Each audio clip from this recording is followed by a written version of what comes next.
আপনারা দেখছেন SR24x7 news.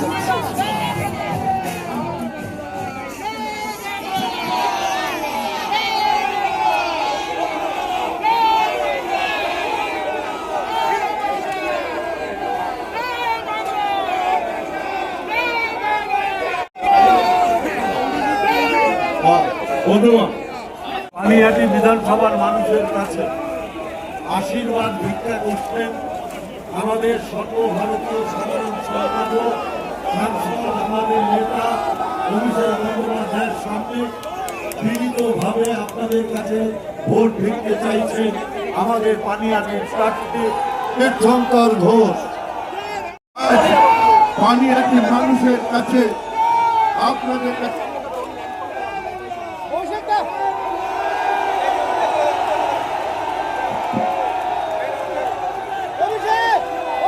আগামী বিধানসভা নির্বাচনে মমতা বন্দ্যোপাধ্যায় এবং অভিষেক বন্দ্যোপাধ্যায় পানিহাটিকে অন্ধকার কারখানাগুলোর দিয়ে নতুন ভাবে সাজিয়ে তোলা কর্মসংস্থানের নতুন পথ খুলে দেওয়ার জন্য যে আহ্বান আজকে নিয়ে এসছে, এই নগরী স্বপ্নের নগরীতে আবার পরিণত হবে তার আহ্বান জানাতে এসছে আজ অভিষেক বন্দ্যোপাধ্যায়।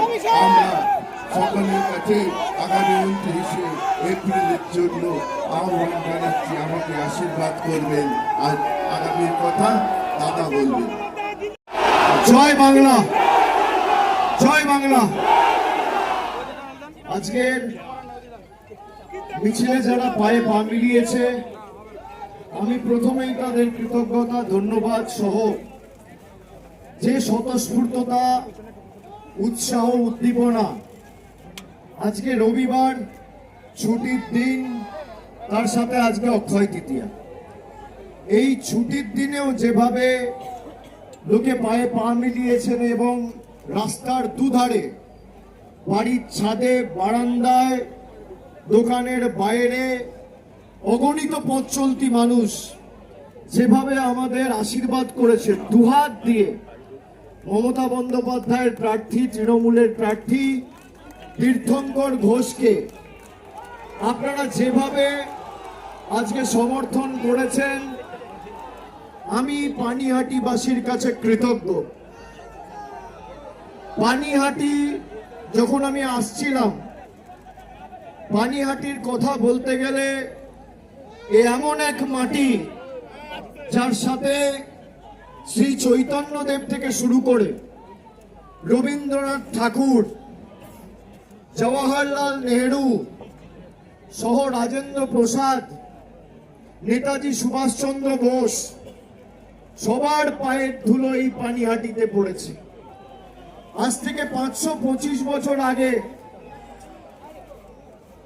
প্রভু চৈতন্যদেব যখন নবদ্বীপ থেকে পুরীতে যাচ্ছিলেন, এই পানিহাটিতে তিনি এসছিলেন এবং যেদিন তিনি এখানে পৌঁছেছিলেন তার আবির্ভাবকে, সেই দিনটাকে চিড়ে উৎসব হিসেবে আজও পানিহাটির মায়েরা, বোনেরা পালন করে।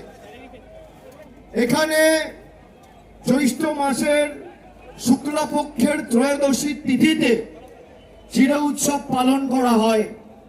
এই পানিহাটির মাটি সেই মাটি 1919 সালের 13ই এপ্রিল রবীন্দ্রনাথ ঠাকুর জালিয়ানওয়ালাবাগের হত্যাকাণ্ডের প্রতিবাদে এখানে বসে নাইটহুড উপাধি ফিরিয়ে দিয়েছিলেন। এই সোদপুরের খাদি ভবন, এখানে নেতাজি সুভাষচন্দ্র বোস, জওহরলাল নেহেরু, রাজেন্দ্র প্রসাদের মতো লোকেরা বসে ভারতবর্ষ কোন পথে চলবে আগামীর দিক দিশা ঠিক করেছেন। এই মাটি পানিহাটির মাটি। আমার ভাবতে কষ্ট হয়, খারাপ লাগে যারা মৃত্যুকে নিয়ে রাজনীতি করে এই মাটিকে কলুষিত করে কালিমালিপ্ত করছে। আর যাই হোক, পানিহাটির মানুষ তাদের ক্ষমা করবে না। আমি সকলকে অনুরোধ করব, বিশেষ করে তৃণমূলের সমর্থক সৈনিক যারা, বিজেপির যিনি প্রার্থী হয়েছেন, আমার হাত জোড় করে আবেদন যে কেউ শালীনতার বাইরে গিয়ে ভদ্র মহিলাকে বা বিজেপির প্রার্থীকে আক্রমণ করবে না। আমাদের দল এটা আমাদের শেখায়নি। আরজি করের যে ঘটনা ঘটেছিল, সারা বাংলার বিভিন্ন প্রান্তে মানুষ রাস্তায় নেমে প্রতিবাদ করেছিল। মহিলাদের মায়েদের রাত দখলের লড়াইকে আমি ধর্মতলা মেয়র রোড 28 আগস্ট থেকে বলেছিলাম যে আপনাদের লড়াইকে আমরা সম্মান জানাই, আপনাদের কুর্নিশ জানাই। যে ঘটনা 9 আগস্ট আরজি করে ঘটেছিল তার নিন্দা আমরা সবাই করি। মুখ্যমন্ত্রী মমতা বন্দ্যোপাধ্যায় ঝাড়গ্রামে ছিলেন 9 আগস্ট। দুদিন পর পানিহাটিতে এসে অভয়ার পরিবারের সাথে উনি দেখা করেন। প্রথম দিন উনি বলেছিলেন পরিবার যা বলবে আমি তাই করব, যদি ওরা সিবিআই কে কেস ট্রান্সফার করে দিতে চায় আমরা সিবিআই কে কেস ট্রান্সফার করে দেব। 48 ঘন্টার মধ্যে কলকাতা পুলিশ যাকে অ্যারেস্ট করেছিল সেই সঞ্জয় রায়কে তার এখনো শাস্তি সিবিআই দিতে পারেনি। প্রায় 1.5 বছর ধরে তদন্ত চলছে। আমি বিজেপির প্রার্থীকে খালি এতটুকু অনুরোধ করব যে আগামী 24 তারিখ আমি শুনছিলাম এখানে প্রধানমন্ত্রী আসবেন। আমাদের এতটুকু খালি আবেদন আপনার কাছে, হাত জোড় করে অনুরোধ, অভয়ার ঘটনা বা আরজি করের ঘটনা যাতে বাংলায় কোথাও না ঘটে এবং কোনোভাবে কোথাও পুনরাবৃত্তি না হয়, সেই কারণে আমরা সেই অপরাধ, সেই ধর্ষণকে যাতে আগামী দিন কোনো জায়গায় না ঘটে এবং ধর্ষকদের দৃষ্টান্তমূলক শাস্তির দাবিতে অপরাজিতা বিল এনেছে। রাজ্য সরকার সেই বিল রাজ্যপালের মাধ্যমে দেশের রাষ্ট্রপতিকে 1.5 বছর ধরে পাঠিয়েছে। আমি খালি বিজেপির প্রার্থীর কাছে আবেদন করব যে আপনি যদি সত্যি চান এরকম ঘটনার বাংলায় বা ভারতবর্ষে কোথাও না হয়, তাহলে দয়া করে প্রধানমন্ত্রীকে তার সভামঞ্চে বলবেন, রাষ্ট্রপতিকে বলে সেই বিলে সম্মতি দিতে, যাতে অপরাজিতা বিল পাস। আমরা এটা নিয়ে রাজনীতি করি না, আমরা মৃত্যু নিয়ে রাজনীতি করি না। কিন্তু আজকে প্রশ্ন উঠছে 9 আগস্ট যে ঘটনা ঘটেছিল, সাধারণ মানুষ বলেছিল আমরা আরজি করের সাথে যুক্ত বা হত্যাকারীদের বিচার চাই। সাধারণ মানুষের দাবি ছিল যারা দোষী তাদের দৃষ্টান্তমূলক শাস্তি হোক, আর বিজেপির দাবি ছিল মুখ্যমন্ত্রীর পদত্যাগ। বিজেপি কোনোদিন দোষীদের শাস্তি চায়নি। বিজেপি আজকে যেভাবে এই ঘটনাকে নিয়ে রাজনীতি করেছে, আমার দৃঢ় বিশ্বাস পানিহাটি সোদপুরের মানুষের জবাব দেবে আগামী দিন। যারা মৃত্যু নিয়ে রাজনীতি করে, এই পানিহাটিতে প্রদীপ কর এসআইআর এর প্রথম শহীদ, আমি এসেছিলাম। দীর্ঘ 4 মাস ধরে এসআইআর এ প্রায় 200 জন মারা গেছে। কেউ বিষ খেয়েছে, কেউ গলায় ফাঁস লাগিয়েছে, কেউ আত্মঘাতী হয়েছে। একটা মানুষের পাশে বিজেপির কোন নেতা গিয়ে দাঁড়ায়নি। ভদ্রমহিলা বিজেপির এখানের প্রার্থী, তিনি আমার মাতৃতুল্য। তিনি বলেছেন মমতা বন্দ্যোপাধ্যায়ের চুলের মুঠি ধরে আমি নিয়ে আসবো। আমি কোন তৃণমূলের নেতা সৈনিকদের বলবো কোন রকম কোন খারাপ শব্দ বা অপশব্দ তার বিরুদ্ধে ব্যবহার করবেন না। তিনি তার সন্তানকে, তার কন্যাকে হারিয়েছেন। মানুষ দুঃখে, কষ্টে, আর্তনাদে অনেক সময় চাপে পড়ে ভুল সিদ্ধান্ত নেয়। আমরা প্রত্যেকটা মহিলাকে সম্মান করি। এই রাজ্যের মুখ্যমন্ত্রী একজন মহিলা। মমতা বন্দ্যোপাধ্যায়ের নেতৃত্বে রাজ্যের অর্থমন্ত্রী মহিলা, শিল্পমন্ত্রী মহিলা, স্বাস্থ্যমন্ত্রী নিজে মুখ্যমন্ত্রী, শেষ যে স্বরাষ্ট্র সচিব, শেষ যে মুখ্য সচিব ছিল সে একজন মহিলা, এখন যিনি স্বরাষ্ট্র সচিব আছেন সেও মহিলা। মহিলাদের সম্মান নিয়ে মমতা বন্দ্যোপাধ্যায় যে লড়াই করেছে ভারতবর্ষে কেউ করেনি। বিজেপি এখন বিভিন্ন জায়গায় গিয়ে বলছে মহিলা সংরক্ষণ বিল তৃণমূল পাস করতে দেয়নি।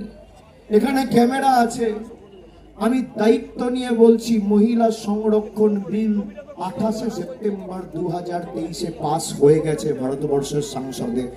আমি যদি মিথ্যে কথা বলি, বিজেপির কোন নেতার যদি বুকের পাটা থাকে আমার বিরুদ্ধে মিথ্যে মামলা করে যাবে। আমি অন রেকর্ড ক্যামেরার সামনে দাঁড়িয়ে বলে যাচ্ছি।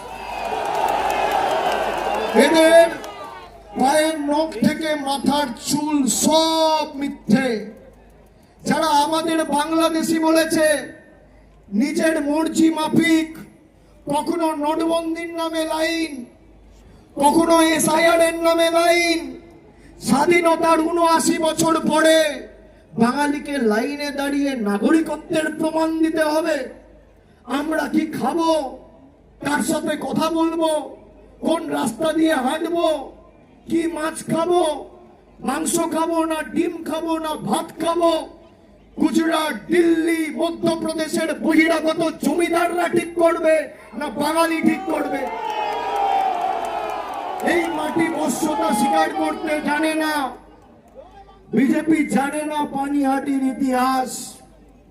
এই মাটিতে বসে রবীন্দ্রনাথ ঠাকুর ব্রিটিশদের দেওয়া নাইটহুডের উপাধি ফিরিয়ে দিয়েছিল। এই মাটিকে যারা কালিমালিপ্ত, কলুষিত করতে চাইছে তাদের আগামী দিনে নির্বাচনে এমন জবাব দিতে হবে, বাঙালিকে যারা অপমানিত করেছে তারা বাংলাকে অপমান করার আগে যেন 100 বার ভাবে।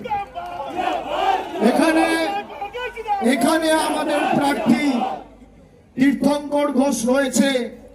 সার্বিক যে উন্নয়নের কর্মসূচি, সম্মানীয় নির্মল ঘোষ 2001-এর বিধায়ক, তারপর 11 থেকে টানা 3 বার বিধায়ক, তার পরিচালনায়, তার নির্দেশনায় তীর্থঙ্কর কাজ করবে। মমতা বন্দ্যোপাধ্যায়ের স্বপ্নের পানিহাটিকে সাজাবে। 50 কোটি টাকা দিয়ে পানিহাটিতে একাধিক, আগে কি হতো সিপিএম আমলে 2 মাস 1.5 মাস কোমর অব্দি জল জমে থাকতো। যারা পানিহাটিতে জল দূর করতে পারেনি তারা বড় বড় ভাষণ দেওয়ার যোগ্য নয়।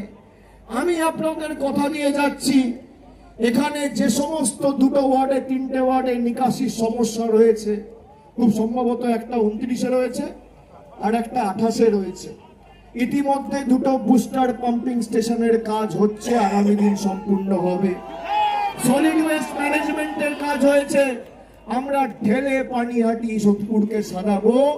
আপনারা মমতা বন্দ্যোপাধ্যায়ের উপর আশীর্বাদ রাখুন এবং মমতা বন্দ্যোপাধ্যায় সহ যারা 10 কোটি বাঙালিকে বাংলাদেশি বলেছে তাদের শিক্ষা দিতে হবে আগামী 29 তারিখ। আমাদের যারা রোহিঙ্গা বলেছে তাদের শিক্ষা দিতে হবে। আমি এটুকু বলে, আমাদের 6টা অবধি সময় নেওয়া আছে, 5:58 বাজে। আমি আমার বক্তব্য আজকে এখানে শেষ করছি। আপনাদের সাথে আবার শীঘ্রই দেখা হবে। পানিহাটির মাটিকে প্রণাম জানিয়ে আমার সহকর্মী, সহযোদ্ধা, বয়োজ্যেষ্ঠ যারা আছে সকলকে শ্রদ্ধা, কৃতজ্ঞতা।